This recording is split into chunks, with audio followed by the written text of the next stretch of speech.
Welcome to humanitywins.net. Please read the important disclaimer on your screen. All of the content provided is for entertainment purposes only. It should not be taken as medical or legal advice. Please contact your doctor or lawyer if you require such advice. Thank you. The show starts right now.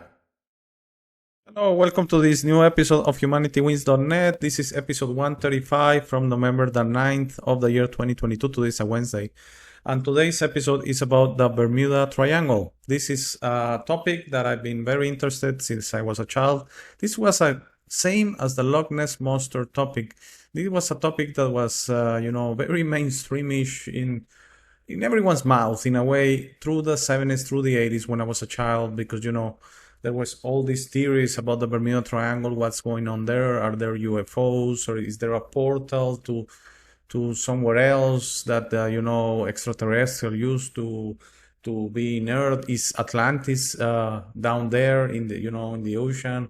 And I know they have found some structures and some pyramids and that. So there are many theories. And on this one, what I'm gonna do is I'm gonna refrain from telling you where I'm leaning on until the end, so I make it a little bit more interesting. Okay, so I have two videos to show you. They are mainstreamish in a way. They are, it's nothing out there. As far as theories on that, but it's very interesting because I do think there's a lot we can relate from these two videos. Let's just put it at that. When I present you mainstreamish videos, is because they have a story to tell. Okay, it's not just giving mainstream a fair chance in a way. So let's watch the first video together. I'll give you my thoughts. Let's watch the second video, and I'm gonna give you my feelings on what's the Bermuda Triangle. Again, this is not the truth.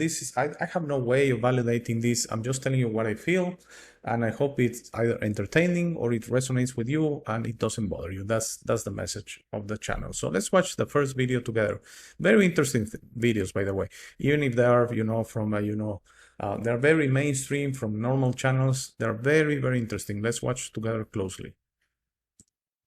The Hoodoo Sea, the graveyard of the Atlantic, or as we know it more commonly today, the Bermuda Triangle. I'm Lawrence Fishburne. Nearly 100 ships and planes have vanished into this enigma. On tonight's mystery, the case that made the Bermuda Triangle famous, the disappearance of Flight 19.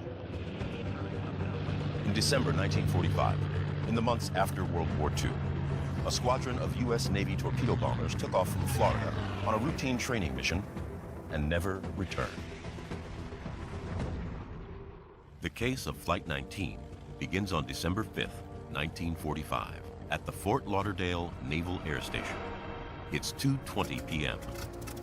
5 TBM Avenger torpedo bombers prepared to take off on a training mission designated Flight 19.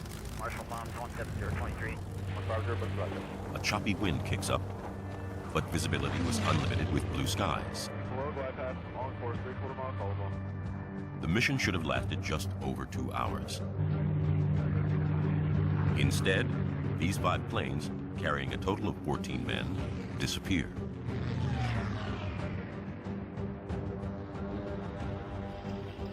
Hours later, a Martin Mariner rescue plane with a crew of 13 goes looking for them. It too vanishes.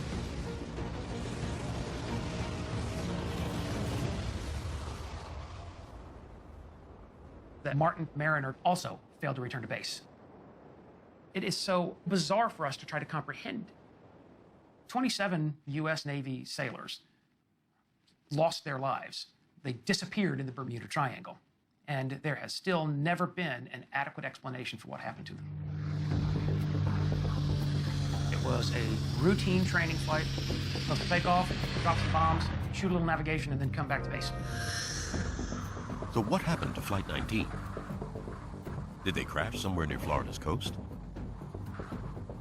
Did they get hopelessly lost, ditching far out to sea?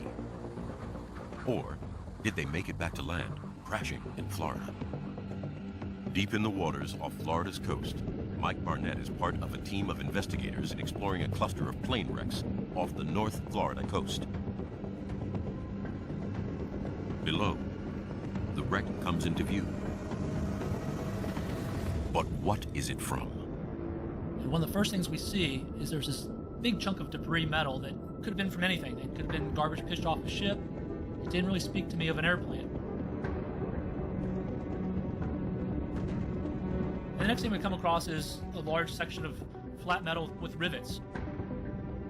Looking through a rust hole in the top, I saw what appeared to be black rubber. I'm saying to myself, maybe this is a tire. Time is our enemy right now. The clock is ticking. We gotta find something to reveal what we're diving on. Then boom. Right there, staring us in the face, a large propeller.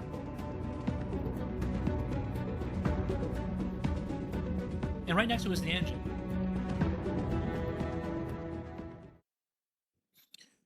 Okay, so this episode, this clip, sorry, goes beyond that, and I chose to limit it to around 4 minutes.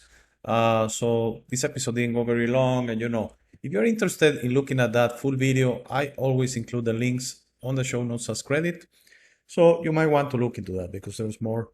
But basically, this about this training mission from the U.S. Army Flight 19, which basically it was not one plane, it was several. I think it was 5 planes, military planes, that in December 1945, shortly after World War II ended, which some say ended in May 1945 or August 1945, where the atomic bombs in Hiroshima and Nagasaki were detonated. But some claim that actually World War II ended in May 1945. But anyway, it was months after this ending of World War II, so it was, there's nothing military about this. It was a very trivial military exercise, and they have done it before, so there is no explanation why these planes will disappear. And the thing is, certainly we have to accept the fact that navigation at that time, it was not like it is today based on GPS and all that. So it was based on compass headings, which compasses all around the world depend on electromagnetics. And this is where I'm going on. And I'm gonna give you my thoughts on the Bermuda Triangle after we watch this second video that gives another explanation of the magnetics around this area. Is certainly, just make this go through your mind, just common sense. So many disappearances over the years, thousands of years, hundreds of years of ships, and then planes, the last 100, 120 years. So there's something there. Of course, there's something going on there, okay? That is not affecting current aircraft that, fly at 35,000 feet, 38,000 feet with different type of navigation systems. Yes, I agree. And also they steer clear from the Bermuda Triangle, by the way. But still, the percentage of flights that go through the Bermuda Triangle is minimal, okay? They steer clear of it, but some go through it. And again, there hasn't been recently an episode of a disappearance or that. So let's watch this video that I think explains a little bit better what I'm trying to say. And I'm going to give you my final thoughts. The mystery of the Bermuda Triangle may finally be close to being solved. Experts have theorized that the area's high concentration of magnetite could be causing interference with the Earth's magnetic field, leading to weather anomalies, dangerous algae growth, and problems with navigation. If that's the case, then the issue lies much deeper than the ocean floor. It lies at the very core of our planet. And according to geophysics professor Dr. Justin Revenaugh, a potentially catastrophic magnetic shift is happening there, right now. My interest in the Earth's magnetic field began when I was in college. Because of a big solar storm, the northern lights moved further down from the poles than usual. And I thought it was amazing, and as a result, I've kept tabs on the magnetic field through the rest of my life. And what it's doing right now is unusual. What it's doing is moving, and it might be taking the Bermuda Triangle right along with it. So here we're looking down on the north pole of the planet. Geographic north lies right there. And shown in the colored dots are the position of magnetic north over time. We start down here in 1900, moving steadily northward slowly.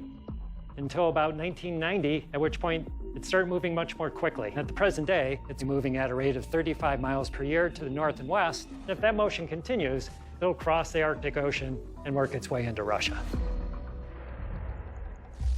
The question is, if the Bermuda Triangle features a deadly magnetic anomaly, how might it be impacted by the planet's magnetic shift? The average person has no idea that magnetic north is moving. Why should they? You can't see it, you don't feel it, but it affects the navigation of ships and airplanes. It's a problem that sounds a lot like what could be happening in the Bermuda Triangle, except now, it's beginning to occur on a global scale. These changes are requiring us to update maps and software to accommodate the shifts in the poles that are necessary to make sure that GPS and compass-based navigation continues to be accurate. But according to Dr. Revenaugh, there could be even greater consequences for life on Earth. The Earth's magnetic field acts like a force field if you think about the Star Trek USS Enterprise, when they would be shot by lasers and photon weapons would be deflected away from the spacecraft.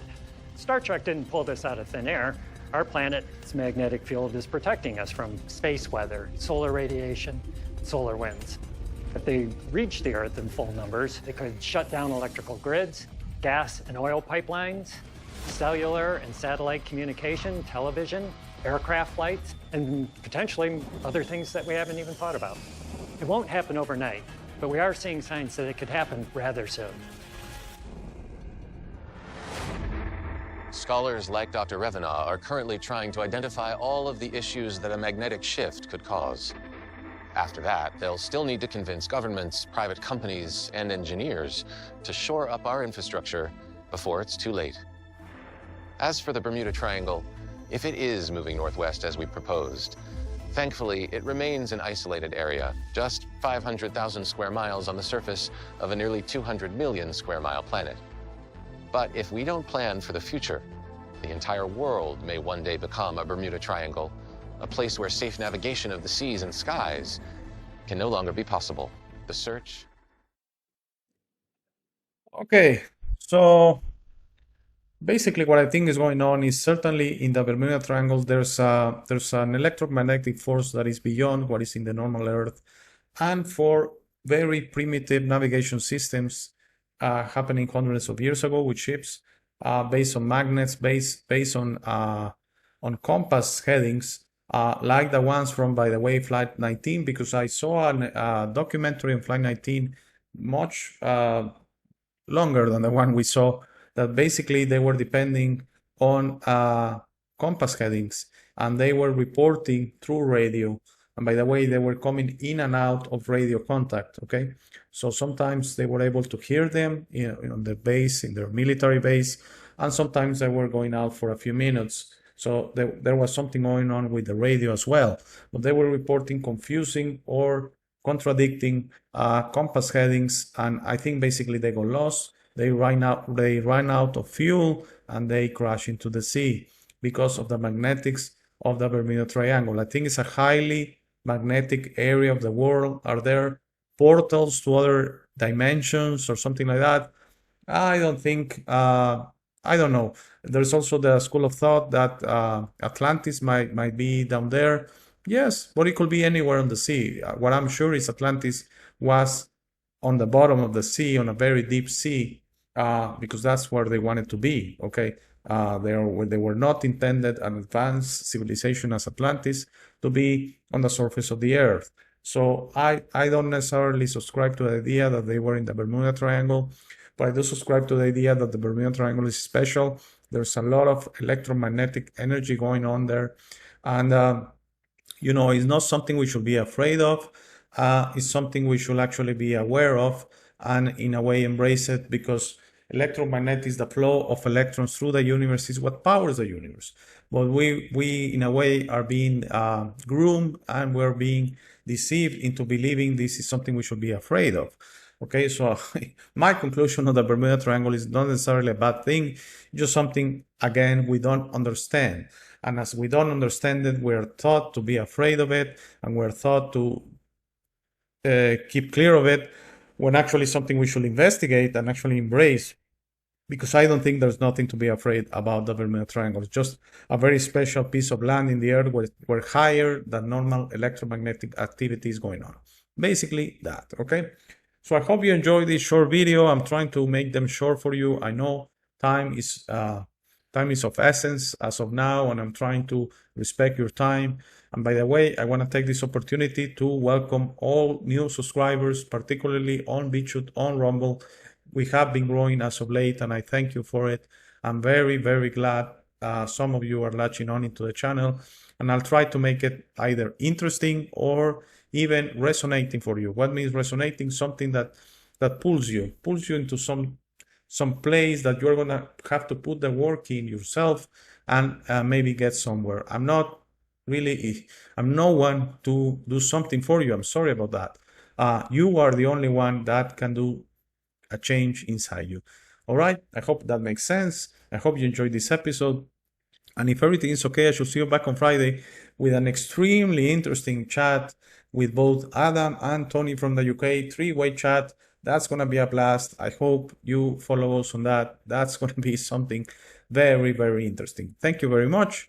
And if everything is okay, I shall see you back on Friday. Thank you. Please stay for the last 3 minutes of the show. Thank you. We want you on the show. Send me an email to hey@humanitywins.net to schedule an interview. Help me out by making the show more interesting, fun, and knowledgeable by having you on and giving our viewers the opportunity to learn from you. Thank you for making it to this part of the video. This is my favorite part. This is where I suggest to you that you discover yourself. You are not what you have been groomed to believe. You are this incredible being without limits that has eternal life, amazing strength, infinite wisdom, and a big, beautiful heart. All your limits are always self-imposed. Your best version in this reality is inside you. Your only mission on this life is to become a beacon of love and guidance. This version is ready to be discovered today. How do you discover yourself? The discovery process is a personal one. No one can do it for you. Dedicate 5 minutes a day to talk to yourself and the universe. Request to be connected and ask, who am I? Where do I come from? You will start getting signs, breadcrumbs, and signals. You will notice how your notions about those realities start disappearing. No more hierarchies, no more competition, no more complaining, no more depending on others. Discovering yourself equals to breaking your matrix. Your self-imposed limits will fall, and you will be ready to serve humanity and help break this spell and deception on us. But you must be patient to allow others to wake up at their time through their own free will. That will be really soon, you will see, and that will start a new world. As you work towards your best version, you will notice how all emotions don't serve you anymore. Hate, fear, rage, pride, loss, envy, violence, justice, true violence, judgment of others, and other emotions will disappear from your mind and heart. You will understand those emotions serve only the evildoers and are not you. Please try to be understanding of others that don't think or feel like you. Everyone has a process. No one is right or wrong. We're all just different. Don't be concerned about being right, ever. Don't allow pride preventing you from patching things up with family and friends. It is very important you enjoy this life with your loved ones. Put in the work to patch things up and leave it to others to decide. Please relax and enjoy life. When everyone breaks their own matrix, humanity through our community consciousness will break the final spell. The new world will start and everything will gradually fall. Governments, hierarchies, and the medical and financial system will go from scarcity to abundance for all. Thank you very much for watching. Please share this episode. If you have any comments or suggestions, please use the comment section below. For private questions, conversations, and if you would like to appear on the show, please email me at hey@humanitywins.net. Please be sure to check out our friends from Waking the Future and their awaken-attire.com shop. They gave me my first opportunity to speak about this and I will be forever grateful. Link to their channel and shop on the show notes. Thank you again. Please don't forget to visit our website www.humanitywins.net. By giving me your time, you honor me. Have a very, very, very nice day.